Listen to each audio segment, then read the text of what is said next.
Welcome once again to the Waters and Stanton video channel. Every so often, probably once a month, we have a news item, and this is really one of those occasions when we bring you the latest news. First of all, I'd like to welcome aboard all those new ham radio operators that have subscribed to this channel. You're most welcome. Worldwide, actually, a lot of stations, newly licensed amateurs all over the world. Welcome to the video channel here at Waters and Stanton, and welcome to the world of ham radio. I'm sure you've chosen a hobby that will be with you for many, many years, if not, like a lot of us, a lifetime. I was recently asked, do we still sell second-hand equipment? Well, yes, we do sell second-hand equipment, used gear. And if you look at our website, you'll find that there's a menu item near the left, I think top left, that lists used gear. And there's usually a good selection there. I had a brief look just now, actually, and there's some nice items there. So have a look regularly on the used gear menu, because you might find some interesting items there, perhaps what you've been looking for. Recently I've been doing some more work on propagation, and I've erected a quarter wave full-size vertical on 20 metres temporarily in the garden, and I had 6 radials. The radials were 4 metres long, so they weren't full-size quarter wave radials, although a quarter wave radial on the ground is nothing like a free space quarter wave. And I've got a half-size G5RV where the centre is 25 feet above the ground at the moment. It's 25 feet above the ground. And I've been doing some comparisons. For example, last night I came home, I'd been out late in the evening. I had to make a trip to a hospital, and I came back, and I was back around about 11 o'clock, and there was a VK, it was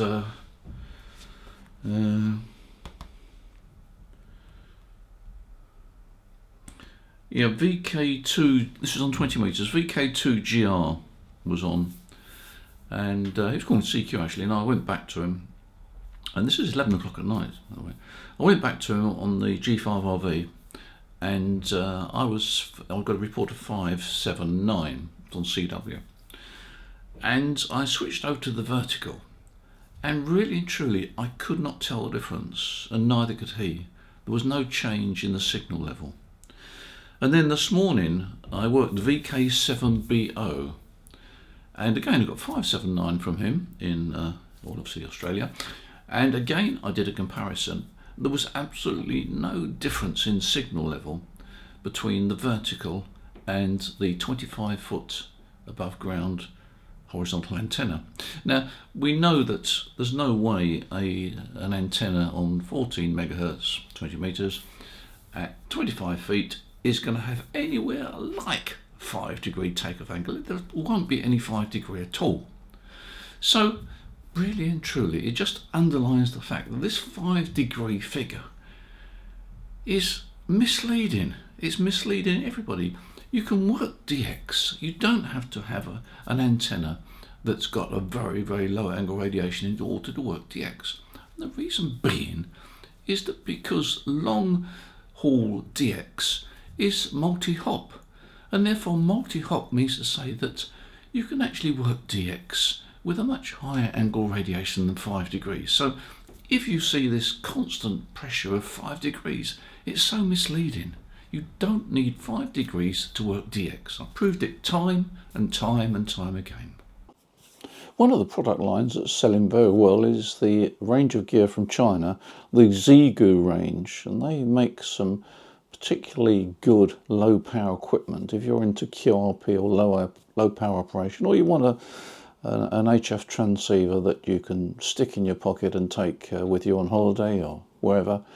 Then take a look at the Zigu range. The prices start, I think, £299. You get an HF transceiver covering 80 through to 10 metres, £299. Don't forget, we offer full backup service on that range of equipment, and you've got the satisfaction or the reassurance really of knowing that if anything goes wrong, then we'll sort it out. By the way, I'm still enjoying this Yaesu FT710. It's a lovely little transceiver.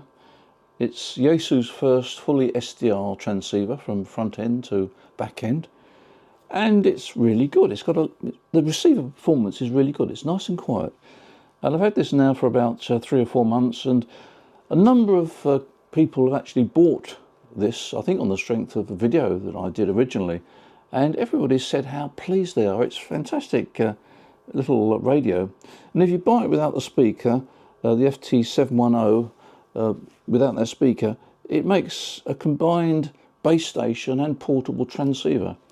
The 710 AESS, you get the speaker with it, but that's up to you. You don't have to have the speaker.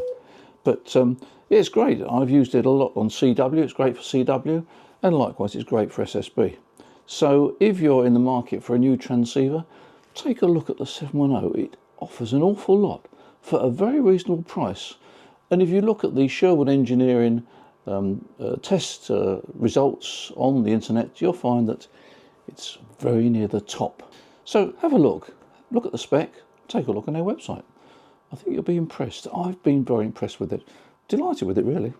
One of the product lines that sells very well actually is our fiberglass masts. We do a whole range of fiberglass masts and telescopic masts. If you look under masts on our website, you'll find we've probably got the largest range of telescopic masts going. We've got fiberglass masts, and we've got metal masts, and there's all sorts of lengths and sizes and weights, etc.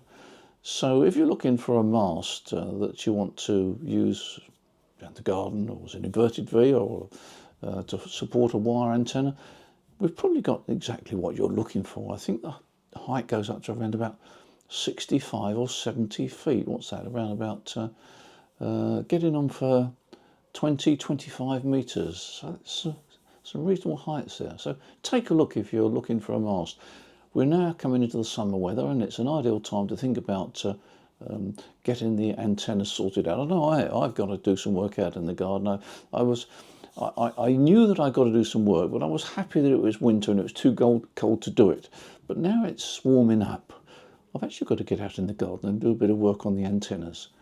Hopefully it will go well, and hopefully the weather won't be too cruel to me and rain just as I've got a day planned to do the antenna work. You know how it works. If you're a newcomer to ham radio, or perhaps if you're not, you might want to consider the grey line period of trying to work DX. It's something I've used on and off, and it's very effective. Basically, the grey line is really the period between, oops, sorry about that. The grey line is the period just before sunset and just after sunset, or just before sunrise and just after sunrise. It's not a precise time, but that is the area when the grey line is at, well, actually when the grey line occurs. What it means to say is that you are able to work super DX, usually on the long path, particularly to VK and ZL, Australia and New Zealand, and it works very, very well indeed. What actually happens at the grey line is the F layer divides into F1 and F2, or it is closing from F1 to F2, and that's the period when you get this super DX. I've put below this video a link to a grey line predictor, but there's many of them about. And it is quite fascinating how it does enable you to work DX that you perhaps would have thought you can't even work. It's quite amazing. I've worked Brian, a ZL3XDJ, on 40 metres several times in the last month or so, on 40 metres with quite respectable signals, quite good signals. And it also works, of course, on the other bands. Now, Brian gives some good information, and check Brian's YouTube channel out, ZL3XDJ. Check his channel out, because he makes 2 points. First of all, to see if the band's open, check the FT8 channel. You haven't got to be able to decode it, just see if the signal's there. If the signal's there, the band is open. Then check for the grey line times, and as I say, you can get this using one of the prediction charts. Typically, here in the UK, it's when sun rises. I mean, in the winter, you don't have to get up so early, but in the summer, you've got to get up very early. And if you don't get up, or you can't get up early enough, then check the evening grey line. Now, keeping with Brian for the moment, what about a 2-element array from a small garden? Yes, 2 elements on 20 metres from a small garden. Well, Brian has done an interesting video on that, and I'll try and remember to put the link to that one as well. And what he's using is a 20 metre vertical and then a parasitic vertical element about I think he finally ended up with 3.4 metres away from the driven element as a reflector firing long path to Europe. So take a look at that video. It's quite fascinating actually, and it's something that you could do in your garden. I might even try it myself. You know, one of the most popular antennas currently in ham radio is the Nfed half-wave, and it's very popular because it's a surefire antenna. It works extremely well, and I've heard so many people that have put one up and have been delighted with the results. So it's a great antenna for the newcomer, and it's not terribly expensive. But the problem is you need a 49:1 un. You can get different ratios, but 49:1 un seems to work for me, and I've always used 49:1. And LDG used to manufacture a 49:1 un, but for whatever reason they discontinued it and they haven't bought it back. Well, we've now got one that's made in the UK, which seems to work extremely well, and it's not overly expensive. So take a look at this one. I'll put it up on the screen now. As I say, it's UK manufactured, and if you go onto our website and just type in 49:1 un, this will come up, and it'll be the basis of an all-band antenna.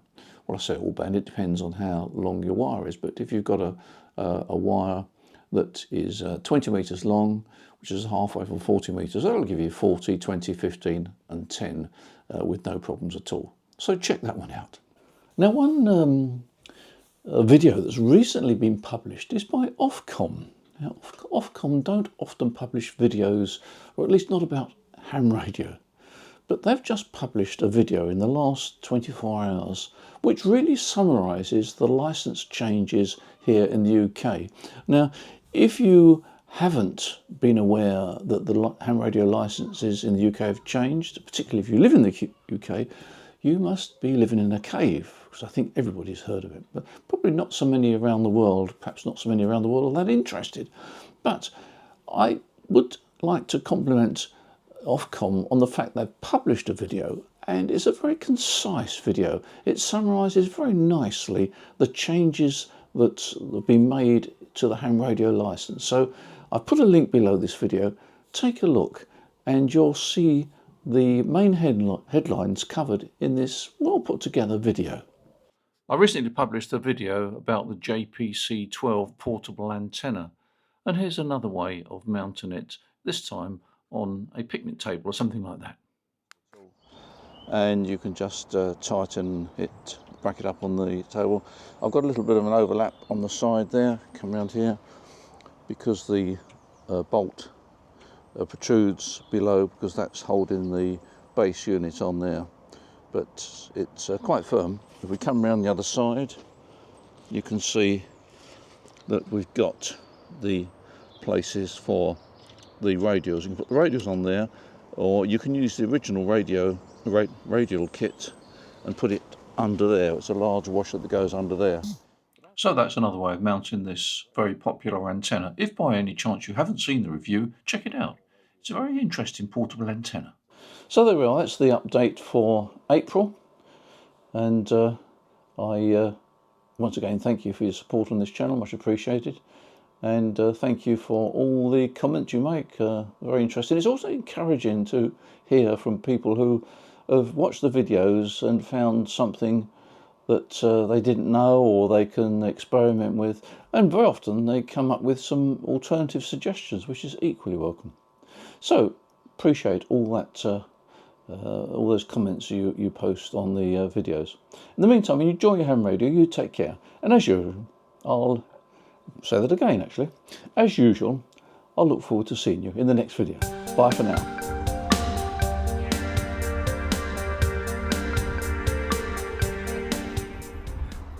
Would you believe it? It's raining.